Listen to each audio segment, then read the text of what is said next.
Address ಮಾಡಿದ್ದೀರಾ. ನಮ್ಮ ಸಂಸ್ಥೆ ಮೂಲಕ ಒಂದು ಬಹಳ ಯೂನಿಕ್ ಆದಂತ ಒಂದು ಪ್ರಾಜೆಕ್ಟ್ ನ ನಾವು ಇಂಟ್ರೊಡ್ಯೂಸ್ ಮಾಡಿದ್ದೀವಿ. ಎಲ್ಲರಿಗೂ ಶುರು ಮಾಡೋಕ್ಕಿಂತ ಮುಂಚೆ ನನ್ನ ಹೆಸರು ಡಾಕ್ಟರ್ ವಿಶ್ವನಾಥ್ ಪ್ರಸಾದ್.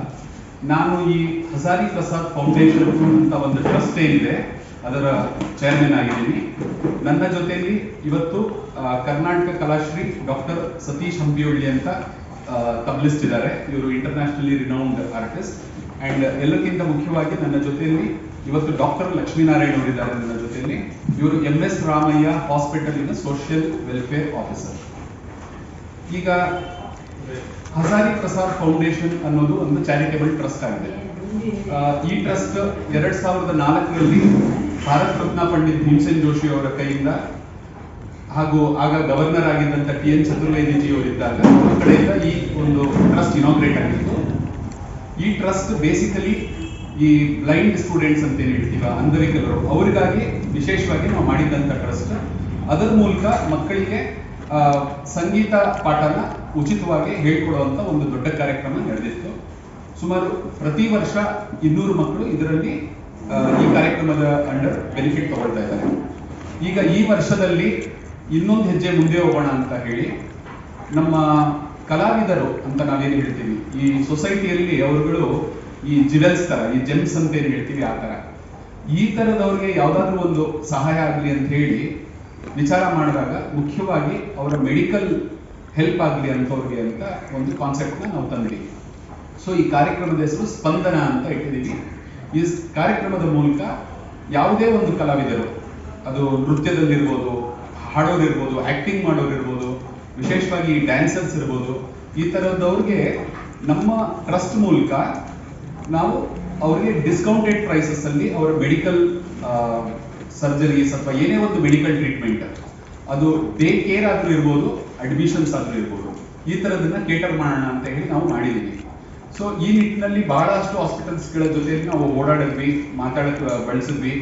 ಬಟ್ ನಮ್ಮ ಅದೃಷ್ಟ, ನಮ್ಮ ಕರ್ನಾಟಕದ ಹೆಮ್ಮೆಯಾದಂಥ ಒಂದು ಹಾಸ್ಪಿಟಲ್ MS ರಾಮಯ್ಯ ಹಾಸ್ಪಿಟಲ್ ಅವರು ನಮ್ಮ ಮುಂದರಿಗೆ MOU ಅಂತ ಏನ್ ಹೇಳ್ತೀವಿ, ಮೆಮೊರಾಂಡಮ್ ಆಫ್ ಅಂಡರ್ಸ್ಟ್ಯಾಂಡಿಂಗ್ ಮೂಲಕ ಕೈ ಜೋಡಿಸಿದ್ರು.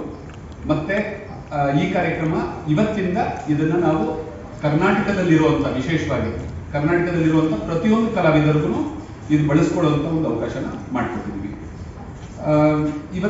ಇದು ಈ ಪ್ರಾಜೆಕ್ಟಿನ overall concept. MS Ramaiah hospital ಸೇರಿ ಕರ್ನಾಟಕದಲ್ಲಿ ಇರುವ ಎಲ್ಲಾ ಕಲಾವಿದರಿಗೂ ವಿಷಯ ಗೊತ್ತು. ಏನು ಕೊನೆಗೆ ಪಾಪ ಅವ್ರಿಗೆ ಎಷ್ಟು ಮುಂಚೆ ಅವಮಾನ, ಆಮೇಲೆ ಕೊನೆಗೆ ಸನ್ಮಾನ, ಈ ಥರ ಎಲ್ಲ ಆಗ್ತಾ ಹೋಗ್ತದೆ. ಏನು ಮಾಡಲಿಕ್ಕಾಗಲ್ಲ, ಅದು ಬೆಳೆದು ಬಂದ ಪರಂಪರೆ. ಅವ್ರಿಗೆ ಕೊನೆಯ ಗಳಿಗೆಯಲ್ಲಿ ಯಾರಿಗೂ ಅವರು ಕೈಯನ್ನು ಚಾಚಬಾರದು. ಅವರು ಈ ಥರ ನಮ್ಮ ಹಜಾರಿ ಪ್ರಸಾದ್ ಫೌಂಡೇಶನ್ ಹಾಗೂ MS ರಾಮಯ್ಯ ಹಾಸ್ಪಿಟಲ್ ಅವರು ಮಾಡ್ತಾ ಇರೋದು ಇದು ಅತ್ಯಂತ ಶ್ಲಾಘನೀಯ ಅಂತ ಹೇಳ್ತೀನಿ. ನಮಸ್ಕಾರ. ಇವತ್ತೇನು ಹಜಾರಿ ಫೌಂಡೇಶನ್ ಹಾಗೂ MS ರಾಮಯ್ಯ ಆಸ್ಪತ್ರೆ ವತಿಯಿಂದ ಒಂದು ಒಡಂಬಡಿಕೆಯನ್ನು ಮಾಡ್ಕೊಂಡಿದ್ದೀವಿ. ಇದು ಇಷ್ಟೇ ಬಡಬಗ್ಗರಿಗೆ ಮತ್ತು ಮಧ್ಯಮ ವರ್ಗದವರಿಗೆ ಅನುಕೂಲ ಆಗಲಿ ಇರೋ ಒಂದು ಕಾರ್ಯಕ್ರಮದಿಂದ ನಮ್ಮ ವಿಶ್ವನಾಥ್ ಪ್ರಸಾದ್ ಸರ್ ಅವರು ಒಂದು ಪ್ರಾಣ ತೊಟ್ಟಿ ಇವತ್ತು ಸಮಾಜಕ್ಕೆ ಏನಾದರೂ ಕೊಡುಗೆ ಕೊಡಬೇಕು. ಅದು ಎರಡು, ಒಂದು ಶಿಕ್ಷಣ ಮತ್ತು ಆರೋಗ್ಯ. ಈ ಆರೋಗ್ಯ ಮತ್ತು ಈ ಶಿಕ್ಷಣ ಎರಡನ್ನೂ ಒಂದು ಮನಸ್ಸಲ್ಲಿ ಇಟ್ಕೊಂಡು ಅವರು ಈ ಕಾರ್ಯಕ್ರಮವನ್ನು ಪ್ರಾರಂಭಿಸಿದ್ದಾರೆ.